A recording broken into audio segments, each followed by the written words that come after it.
Hi dears, good morning. എല്ലാവർക്കും നമസ്കാരം. സച്ചിയുടെയും രേവതിയുടെയും ഇന്നത്തെ വിശേഷത്തിലേക്ക് എല്ലാവർക്കും സ്വാഗതം കേട്ടോ. അങ്ങനെ നമ്മുടെ രേവതി ഉമ്മറത്തിരുന്ന് കരഞ്ഞുകൊണ്ടിരിക്കുക.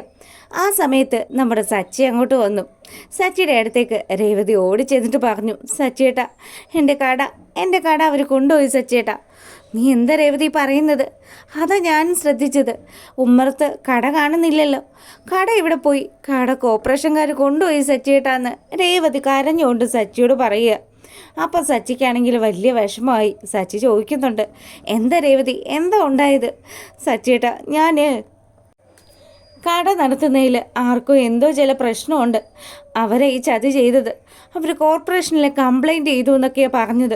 ആ സാറിനോട് ഞാനും അച്ഛനും ഒക്കെ ഒരുപാട് സംസാരിച്ച് നോക്കിയതാ, പക്ഷേ ഫലം ഉണ്ടായില്ല. ഞാൻ കാരണം എൻ്റെ സച്ചേട്ടന് കൂടി നാണക്കേടായല്ലോ. സച്ചേട്ടൻ എനിക്ക് വേണ്ടി ഉണ്ടാക്കി തന്ന കടയല്ലേ അതെന്നൊക്കെ പറഞ്ഞ് രേവതി ആണെങ്കിൽ നിന്ന് കരയുക. അപ്പോഴത്തേക്കിനും നമ്മുടെ രേവതിയുടെ അവസ്ഥകളൊക്കെ സച്ചിക്ക് മനസ്സിലായി. സച്ചി ആണെങ്കിൽ രേവതിയോട് പറഞ്ഞു, സാരയില്ല രേവതി, നീ സങ്കടപ്പെടല്ലേ. ഇങ്ങനെ ചില കാര്യങ്ങളൊക്കെ നമ്മുടെ ജീവിതത്തിൽ സംഭവിക്കും. എന്തായാലും നീ ഇതൊന്നും ആലോചിച്ച് ഒരിക്കലും വിഷമിക്കരുത്. നീ അകത്തോട്ട് വന്നേ, നീ ഇങ്ങനെ ഇവിടെ ഇരിക്കല്ലേ, എനിക്കിത് കാണാൻ പറ്റത്തില്ല എന്ന് പറഞ്ഞ് സച്ചി നമ്മുടെ രേവതിയും കൂട്ടി അകത്തേക്ക് പോകാൻ തുടങ്ങുക. അപ്പോൾ രേവതിയാണെങ്കിൽ, സച്ചിയേട്ട എന്നാലും എന്തൊക്കെയാണ് സംഭവിച്ചത്? ഒന്ന് പച്ച പിടിച്ച് വരികയായിരുന്നു. നമ്മുടെ അന്നത്തിലല്ലേ അവർ മണ്ണ് വാരി ഇട്ടത്. ആരായിരിക്കും സച്ചിയേട്ട എനിക്കെതിരെ അങ്ങനൊരു കംപ്ലൈൻറ്റ് കൊടുത്തിരിക്കുക? ഞാൻ ഒരാൾക്കും ഒരു ദ്രോഹം ഉണ്ടാക്കാതെ അവിടെ സൈഡിൽ കച്ചവടം ചെയ്തുകൊണ്ടിരുന്നതല്ലേ. എന്നിട്ട് ഇപ്പം എനിക്ക് ഇങ്ങനെയുള്ളൊരു പ്രതിസന്ധി ഉണ്ടാക്കിയത് ആരായിരിക്കും എന്നൊക്കെ പറഞ്ഞ് അവളാണെങ്കിൽ ഭയങ്കര കരച്ചിൽ. സച്ചിയാണെങ്കിലോ അവളെ ചേർത്ത് നിർത്തി ആശ്വസിപ്പിക്കുക. നീ വിഷമിക്കേണ്ട, ഇതിനൊക്കെ ഒരു പരിഹാരം ഉണ്ടാവും. അങ്ങനെ അവർ രണ്ടുപേരും വീടിനകത്തേക്ക് കയറി വരുമ്പോഴത്തേക്കിനും ചന്ദ്രയ്ക്കാണെങ്കിൽ സന്തോഷം കൊണ്ട് ഇരിക്കാൻ മേല. ആ രീതിയിൽ ചന്ദ്രയുടെ മുഖത്ത് നല്ല മുഖപ്രസാദം. അപ്പോഴത്തേക്കിനും സച്ചിയാണെങ്കിലോ രവിയുടെ അടുത്ത് വന്നിട്ട് രവിയോട് ചോദിച്ചു, എന്താ അച്ഛാ, എന്താ ഇവിടെ സംഭവിച്ചത്? മോനെ, ഞാനിവിടെ ഉണ്ടായിരുന്നു.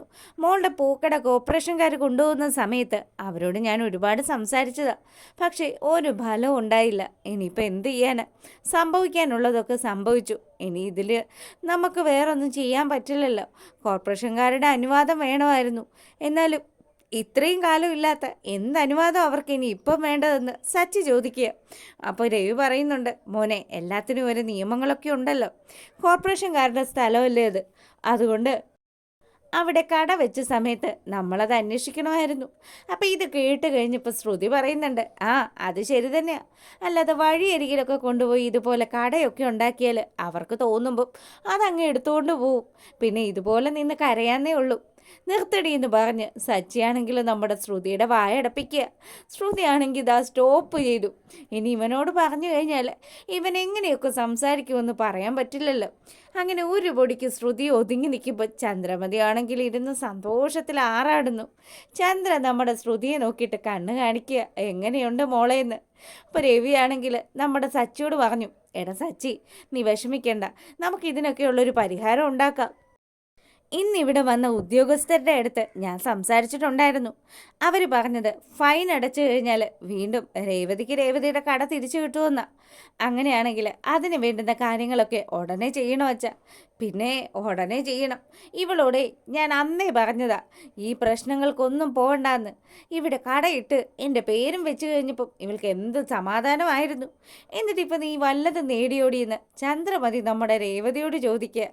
അപ്പോൾ രേവതിക്കാണെങ്കിൽ സങ്കടം കൊണ്ട് ഇങ്ങനെ വിതുമ്പിരിക്കുക. സച്ചിയാണെങ്കിൽ പറഞ്ഞു, അതേ, നിങ്ങളൊന്നും മിണ്ടാതെ ഇരിക്കുക. അവൾ മനസ്സ് തകർന്ന് നിൽക്കുക. ആ സമയത്താണോ ഇങ്ങനെ കുത്തി നോവിക്കുന്നത്? അപ്പോൾ രവിയും പറയുന്നുണ്ട്, എന്താ ചന്ദ്ര ഇത്? അല്ലെങ്കിലും ഞാൻ എന്തെങ്കിലും പറഞ്ഞു കഴിഞ്ഞാൽ പിന്നെ പ്രശ്നമാണല്ലോ. അങ്ങനെ ചന്ദ്രമതി മിണ്ടാതെ ഇരുന്നതും സച്ചി രവിയോട് പറയുക, അച്ഛാ, ഇങ്ങനെ ഒരു കംപ്ലൈൻറ്റ് പോകണമെങ്കിൽ ആ അയൽവക്കത്തുള്ള ചേട്ടനാകാനും സാധ്യത. അയാൾക്കായിരുന്നു ഞങ്ങൾ അവിടെ നിന്ന് പൂ കെട്ടുന്ന സമയത്തൊക്കെ ഇച്ചിരി പ്രശ്നം ഉണ്ടായിരുന്നത്. അങ്ങനെയാണെങ്കിൽ അയാളുടെ അടുത്ത് പോയിട്ട് ഞാനൊന്ന് ചോദിക്കട്ടെ എന്ന് പറഞ്ഞ് സച്ചി ഇറങ്ങാൻ തുടങ്ങിയതും രവി നമ്മുടെ സച്ചിയുടെ കൈക്ക് പിടിച്ചു. വേണ്ടട മോനെ, ഇനിയിപ്പം ഇതിൻ്റെ പേരിൽ നീ ഒരു പ്രശ്നം ഉണ്ടാക്കല്ലേ. അയാളാണ് കംപ്ലൈൻറ്റ് ചെയ്തതെന്നുള്ളത് നിൻ്റെ ഒരു സംശയം മാത്രമല്ലേ, അല്ലാണ്ട് അതങ്ങ് ഉറപ്പിക്കാനൊന്നും പറ്റില്ലല്ലോ. പിന്നെ ആരോട് ചോദിച്ചാൽ അത് അറിയാൻ പറ്റും. എൻ്റെ മോനെ, ഞാൻ അവിടെ ആ ഓഫീസറോട് സംസാരിച്ചതാ. ആരാ ഇതുപോലെയുള്ളൊരു കന്നന്തിരിവ് കാണിച്ചതെന്ന് ഞാൻ അന്വേഷിക്കുകയും ചെയ്തതാ. പക്ഷേ അവരാരാ ഇത് പറഞ്ഞതെന്നുള്ളത് പുറത്തു വിടില്ലെന്നാണ് പറഞ്ഞത്. അങ്ങനെയുള്ള സാഹചര്യത്തിൽ ഇനിയിപ്പോൾ നമ്മളിത് ചോദിക്കാൻ പോയാലും അവരില്ലെന്നല്ലേ പറയുള്ളൂ. അച്ഛാ, ഞാൻ അയാളെ കണ്ട് രണ്ട് പൊട്ടിച്ചിട്ട് അയാളോട് ചോദിക്കാമെന്ന് പറഞ്ഞ് സച്ചി ഇറങ്ങാൻ തുടങ്ങി. നമ്മുടെ രവി സച്ചിയെ തടഞ്ഞു. ദേ, നീ ഇപ്പോൾ മോളെ കൊണ്ടുപോയി സമാധാനിപ്പിച്ചേ, ഇനി ആവശ്യമില്ലാണ്ട് അടുത്ത വഴക്കുണ്ടാക്കാൻ പോവാന്ന് പറഞ്ഞ് സച്ചിയോട് പറഞ്ഞ് നമ്മുടെ രവിയാണെങ്കിൽ അവിടെ അങ്ങനെ നിൽക്കുക. ചന്ദ്രയ്ക്കാണെങ്കിൽ ഭയങ്കര സന്തോഷം. രേവതിയാണെങ്കിൽ സച്ചിയോട് പറഞ്ഞു, സച്ചിയേട്ടാ, ഇത്രയും ദിവസവും എനിക്ക് ചെയ്യാനായിട്ട് ഒരു ജോലി ഉണ്ടായിരുന്നു. ഇനി ഞാൻ എന്ത് ചെയ്ത് ജീവിക്കാനാ? ഇനി എനിക്ക് ആരോ ഉള്ളത് ഒരു സഹായത്തിന്? ഇനി ഞാൻ എങ്ങനെയാണ് മുന്നോട്ട് പോകുന്നത്? നമ്മുടെ ജീവിതം ഒന്ന് കരക്കടുത്ത് വരുമല്ലായിരുന്നോ? അതിൻ്റെ ഇടയ്ക്കാണ് ഇങ്ങനെയുള്ളൊരു ചതി ജീവിതത്തിൽ സംഭവിച്ചത്. എൻ്റെ രേവതി, നീ സമാധാനപ്പെട്. നീ എന്തിനിങ്ങനെ ടെൻഷൻ അടിക്കുന്നത്? നിനക്ക് ഇനിയും ജീവിതത്തിൽ ഉയരാനൊക്കെ പറ്റും. നിൻ്റെ ഒപ്പം ഞാനില്ലേന്നൊക്കെ സച്ചി പറയുമ്പോഴത്തേക്കിനും ചന്ദ്രയാണെങ്കിൽ ഇതൊക്കെ കേട്ട് സഹിക്കാണ്ട് അവൾ പറഞ്ഞു, അതേ, ഒരു കാര്യം ഞാൻ പറഞ്ഞേക്കാം. ഇവിടെ നിന്നുള്ള കരച്ചിലും പിഴിച്ചിലും ഒന്നും വേണ്ട. പിന്നെ നീ കട തുടങ്ങിയ സമയത്തേ ഞാൻ നിന്നോട് പറഞ്ഞു, വഴിയരികിൽ കൊണ്ടുപോയി ഇങ്ങനെ കടയൊക്കെ ഉണ്ടാക്കിയാൽ ഇതുപോലെയുള്ള പല പ്രശ്നങ്ങളും ഉണ്ടാവും. അതൊക്കെ ഞാൻ മുന്നേ കണക്ക് കൂട്ടിയത് കൊണ്ടാണ് നിന്നോട് അന്ന് തന്നെ ഞാൻ ഇതൊക്കെ പറഞ്ഞത്. എന്നിട്ട് നീ അത് വല്ലതും കേട്ടോ? ഇല്ലല്ലോ. നീ ഇവിടെ കിടന്ന് ആടുമല്ലായിരുന്നോ ആട്ടം? എന്താട്ടമായിരുന്നടി നിൻ്റെത്? കടയിൽ പോകണം, പൂ കെട്ടണം, എന്തൊക്കെയായിരുന്നു.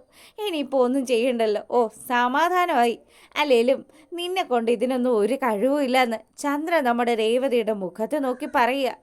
അമ്മ പറഞ്ഞത് ശരിയാണെന്ന് ശ്രുതിയും ആവർത്തിച്ച് പറയുമ്പോഴത്തേക്കിനും നമ്മുടെ സച്ചിക്കാണെങ്കിൽ ദേഷ്യം വരിക. അതെ, രണ്ടുപേരും ഇവിടെ മിണ്ടാതെ ഇരുന്നോണം. നിങ്ങളോടൊക്കെ ഞാൻ പറഞ്ഞില്ലേ, ചുമ്മാ എൻ്റെ ഭാര്യയെ വിഷമിപ്പിക്കാൻ വേണ്ടിയിട്ട് ഒരാൾ ഇത്തരത്തിലുള്ള ഒരു പ്രശ്നത്തിൽ പെട്ട് നിൽക്കുമ്പോഴാണോ നിങ്ങളുടെ അട്ടഹാസം എന്ന് പറഞ്ഞ് സച്ചിയാണെങ്കിൽ നമ്മുടെ ചന്ദ്രയുടെ അടുത്തേക്ക് ചെന്നു. ചന്ദ്രമതിയെ തുറച്ചു നോക്കുക സച്ചി.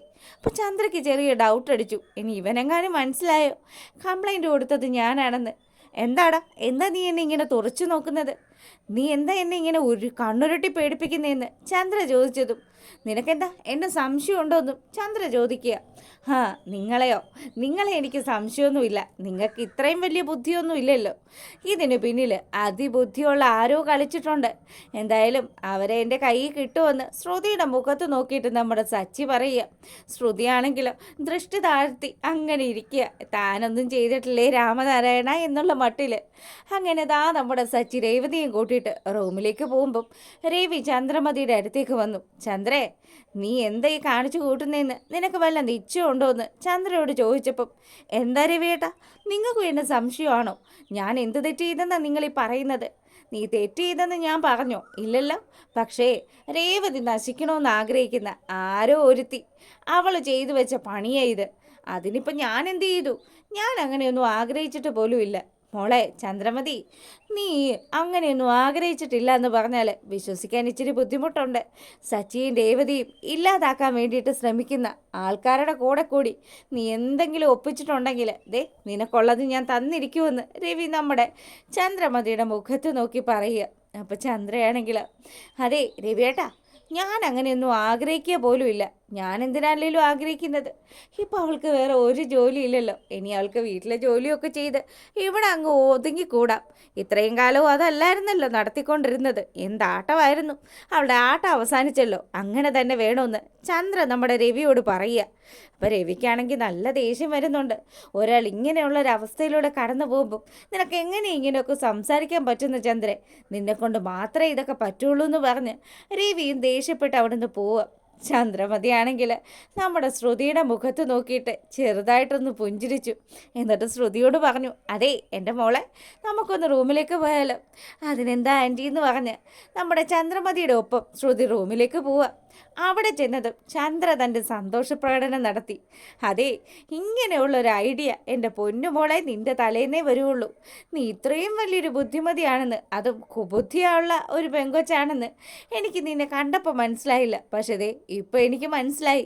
എൻ്റെ മോളെ, ചാണക്യ തന്ത്രം എന്നൊക്കെ പറയുന്നത് പോലെയല്ലേ ഇത്. ആ രേവതി അങ്ങ് ഇരുന്നു പോയില്ലേ. ഇതിലും വലിയൊരു ബുദ്ധി സ്വപ്നങ്ങളിൽ മാത്രമെന്നൊക്കെ പറഞ്ഞ് നമ്മുടെ ചന്ദ്രമതി നിന്ന് അട്ടഹസിക്കുക. അപ്പോൾ ശ്രുതിയാണെങ്കിൽ ആൻറ്റിക്ക് ഈ കാര്യത്തിൽ വിഷമമുണ്ടെന്ന് മനസ്സിലായി. അതുകൊണ്ടാണ് ഞാൻ ആൻറ്റിയെ സഹായിക്കാൻ വേണ്ടിയിട്ട് ഇങ്ങനെ ആലോചിച്ചത്. അപ്പം തന്നെ എനിക്ക് ഈ ബുദ്ധി കിട്ടുകയും ചെയ്തു. ഇനി എന്തായാലും ആൻറ്റിക്ക് മനസ്സമാധാനത്തോടു കൂടി ഇരിക്കാമല്ലോ. അങ്ങനെ ഇവർ സന്തോഷിച്ച് ആറാടുന്ന സമയത്ത് നമ്മുടെ രേവതിയാണെങ്കിൽ ഈ കാര്യങ്ങളൊക്കെ ആലോചിച്ച് വിഷമിച്ചിരിക്കുക. അവർ കോർപ്പറേഷൻകാർ വന്നതും അവരുടെ അടുത്ത് അച്ഛനും രേവതിയും സംസാരിച്ചതും അവരതൊന്നും കേൾക്കാതെ അവളുടെ കട എടുത്തുകൊണ്ട് പോയതും ഒക്കെ ആലോചിച്ച് വിഷമിച്ചിരിക്കുമ്പം സച്ചിയാണെങ്കിലോ അവൾക്കുള്ള ഭക്ഷണവും വെള്ളവും ഒക്കെ ആയിട്ട് ആ ടെറസിലേക്ക് വരിക. അങ്ങനെ രേവതിയുടെ അടുത്ത് ചെന്നിട്ട് രേവതിയോട് പറഞ്ഞു, അതെ, നീ എന്തിനിങ്ങനെ ആലോചിച്ച് വിഷമിക്കുന്നത്? എടി, ജീവിതമാകുമ്പം കയറ്റം ഇറക്കമൊക്കെ ഉണ്ടാവും. നീ എൻ്റെ കാര്യമൊന്ന് ആലോചിച്ച് നോക്ക്. ഞാൻ ആദ്യം കാറ് വെച്ചു, അതിനുശേഷമാണെങ്കിൽ ആ കാറ് വിൽക്കേണ്ടി വന്നു. പിന്നീട് ഒരു ഓട്ടോയിൽ കയറി, അതിനുശേഷം ആ ഓട്ടോയും പോയി. പിന്നീട് നീയായിട്ട് എനിക്കൊരു കാർ എടുത്തു തന്നു. എന്തൊക്കെ എൻ്റെ ജീവിതത്തിൽ സംഭവിച്ചത്? അതുപോലെ കയറ്റവും ഇറക്കവും ഒക്കെ എല്ലാവരുടെയും ജീവിതത്തിലും ഉണ്ടാവും. നീ വിഷമിക്കേണ്ട രേവതി, നീ ഈ ഭക്ഷണം കഴിച്ച് നിനക്ക് എന്തിനും ഈ സച്ചി നിൻ്റെ ഒപ്പം ഉണ്ടാവുമല്ലോ. നീ അതുകൊണ്ട് സമാധാനപരമായിട്ട് ഇരുന്ന് ആലോചിക്ക്. നമുക്ക് ജീവിക്കാൻ പറ്റും. നമ്മളെ തോൽപ്പിക്കണമെന്ന് നമ്മൾ വിചാരിച്ചാൽ മാത്രമേ തോക്കുകയുള്ളൂ. അല്ലാതെ കഷ്ടകാലം വരുന്ന സമയത്ത് അയ്യോ കഷ്ടകാലമാണെന്ന് പറഞ്ഞിരുന്ന് കരഞ്ഞു കഴിഞ്ഞാൽ അതിനേ നേരം ഉണ്ടാവുള്ളൂ. ഇനി നമ്മൾ എങ്ങനെ മുന്നോട്ട് പോവാന്ന് ചിന്തിച്ച് നോക്ക്. അതുകൊണ്ട് നീ ഈ ഭക്ഷണം കഴിക്കണമെന്ന് പറഞ്ഞ് സച്ചി അവൾക്ക് മുന്നിലേക്ക് ഭക്ഷണം വെച്ച് നീട്ടുക. രേവതി പറയുന്നുണ്ട്, വേണ്ട സച്ചിയേട്ടാ, വിശപ്പില്ല. നീ കഴിച്ചില്ലെങ്കിൽ ഞാനും കഴിക്കില്ല. ഒരു കാര്യം ചെയ്യാം, നീ ഇങ്ങ് വന്നിരുന്നേ, ഞാൻ നിനക്ക് വാരി തരാമെന്ന് പറഞ്ഞ് നമ്മുടെ സച്ചി രേവതിക്ക് ഭക്ഷണം വാരി കൊടുക്കുക. സച്ചിയേട്ടൻ എനിക്ക് വേണ്ടി ഇത്രയൊക്കെ കഷ്ടപ്പെടുന്നുണ്ടല്ലോ, സച്ചിയേട്ടൻ എൻ്റെ ജീവനാണെന്നൊക്കെ പറഞ്ഞ് രേവതി ആണെങ്കിൽ സച്ചിയുടെ മുന്നിൽ സങ്കടത്തോടു കൂടി ഇരിക്കുമ്പം സച്ചി പറഞ്ഞു, നീ ഒരിക്കലും തനിച്ചല്ല, നിൻ്റെ ഒപ്പം ഞാനുണ്ടെന്ന്. അപ്പോൾ ഇതിൻ്റെ ബാക്കി കഥയുമായിട്ട് വൈകുന്നേരം വരാം. അപ്പോൾ ഓക്കെ.